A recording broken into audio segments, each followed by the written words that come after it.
y gracias por compartir este espacio conmigo. Mi nombre es Juan David Velázquez, yo soy psiquiatra de enlace y llevo más de 15 años trabajando con pacientes con obesidad. A continuación vamos a seguir el siguiente módulo de este curso y continuaremos analizando la relación entre obesidad y trastornos psiquiátricos. Los trastornos alimentarios como el trastorno por atracones y el síndrome de ingesta nocturna están presentes en aproximadamente el 30% de pacientes obesos. En cuanto a la prevalencia particularmente del trastorno por atracones, existen dos estudios comunitarios a gran escala. El primero es la Encuesta Nacional de Comorbilidad de los Estados Unidos, que mostró una prevalencia vida de 2.8% para trastorno por atracones. Y otro estudio que se realizó en 14 países diferentes de 3 continentes, América, Europa y Oceanía, con una muestra de 24.124 adultos. El resultado fue una prevalencia media vida del 1.9%.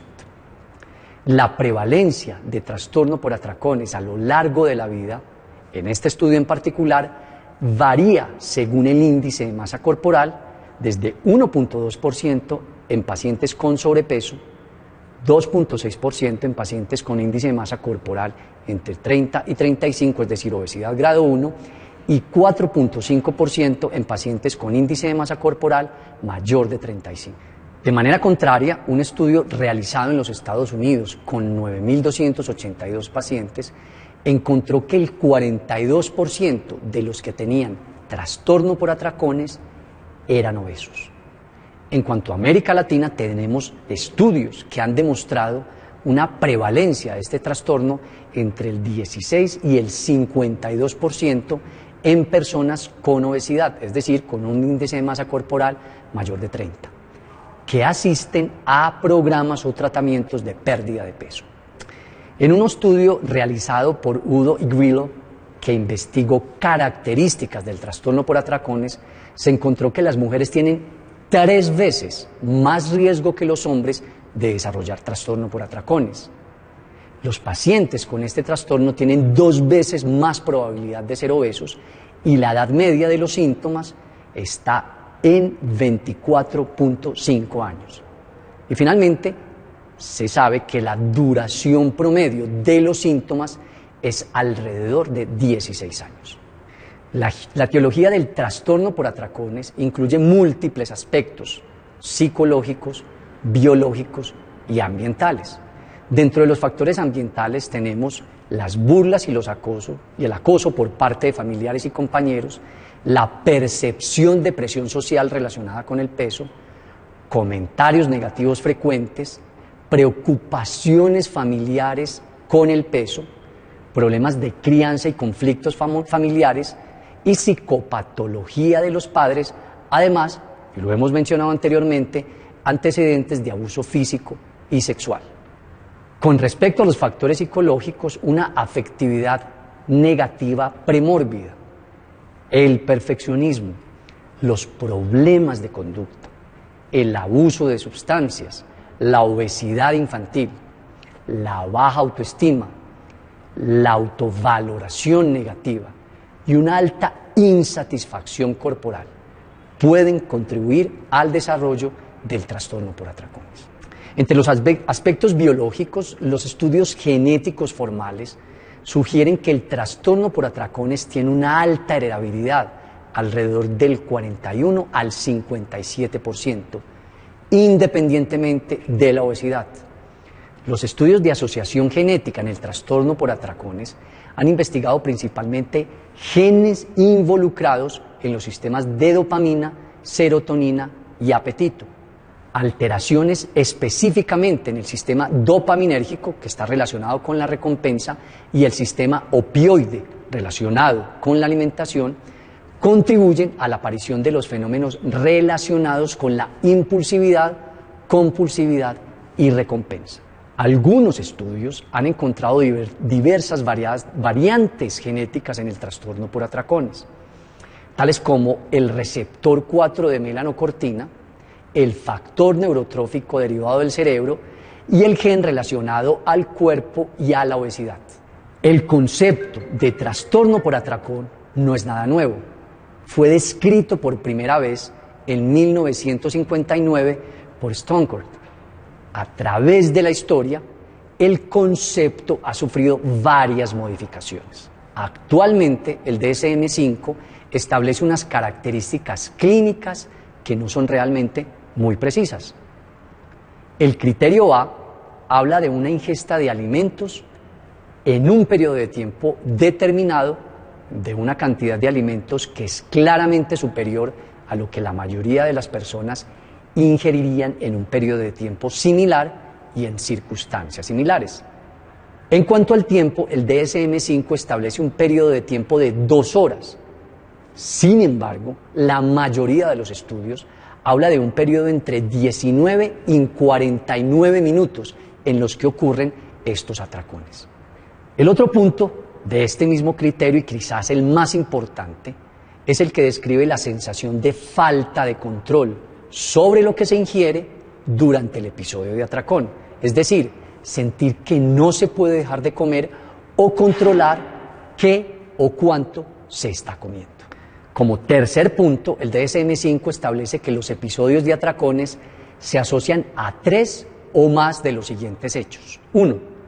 Comer mucho más rápido de lo normal, comer hasta sentirse incómodamente lleno, comer grandes cantidades de alimento aun cuando no se siente físicamente hambriento, sentir rabia, depresión o culpa después de un episodio de atracón, comer solo o esconderse para comer debido a la vergüenza, presentar un malestar profundo al recordar los atracones y finalmente se debe recordar además que estos episodios se presentan al menos una vez a la semana durante 3 meses.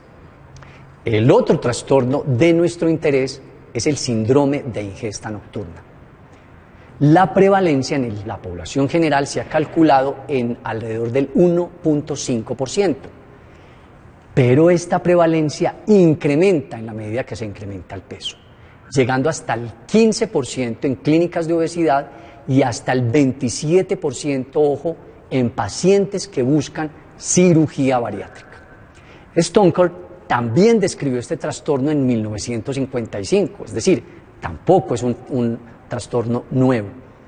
Él lo caracterizó como hiperfagia nocturna, en el que más del 25% de la ingesta total del día se consumía después de las 7 de la noche, presencia de hiporexia diurna e insomnio. Bilkeveth en 1999 describió este trastorno y hizo algunas otras precisiones.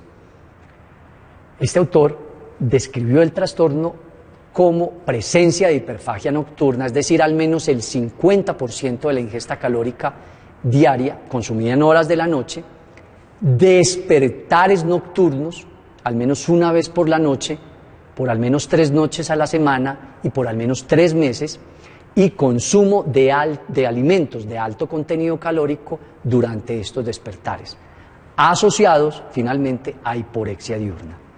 El DSM-5 clasifica este trastorno en el apartado otros trastornos alimentarios específicos y lo caracteriza como episodios recurrentes de ingestas nocturnas que se manifiestan por comer después de dormirse o consumo excesivo de alimentos después de cenar.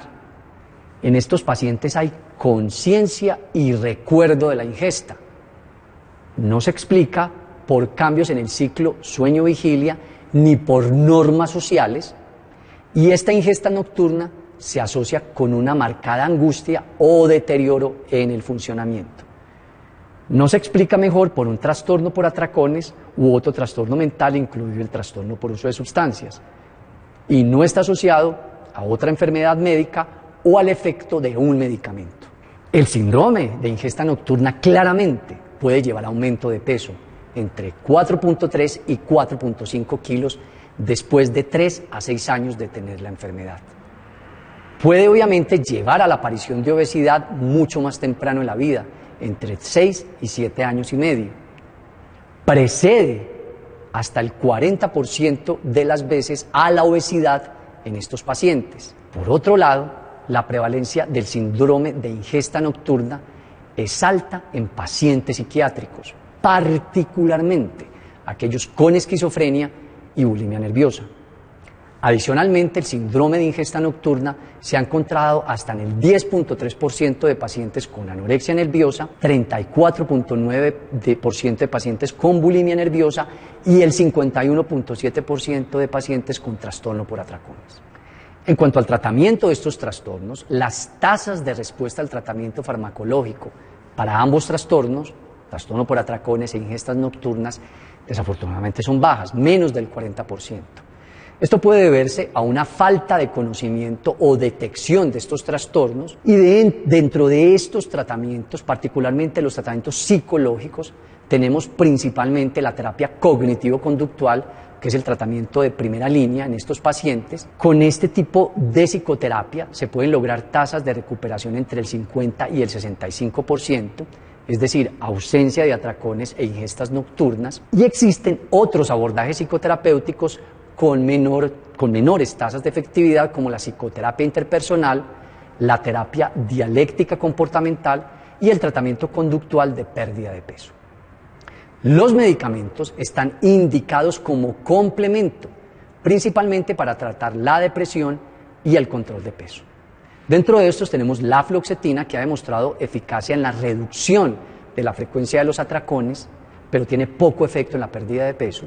El bupropión, que tiene un leve impacto en el peso y en la frecuencia de los atracones. La agomelatina, que mejora los síntomas del síndrome de ingesta nocturna, mejorando el sueño, mejorando el perfil metabólico y disminuyendo levemente el peso. El topiramato, que es el medicamento de primera línea en ambos trastornos, reduce los atracones, las ingestas nocturnas y el peso. La lisdesfetamina, que es el único fármaco aprobado por la FDA para tratar el trastorno por atracones, reduce los atracones, los síntomas comórbidos y produce una pérdida de peso. Y la combinación de naltrexona bupropión, aprobado por la FDA para el tratamiento de la obesidad, pero que también ha demostrado reducir los atracones y consecuentemente disminuir el peso. Finalmente, la fototerapia puede llevar en algunos pacientes a la reducción de ingestas nocturnas y mejora el trastorno de sueño asociado.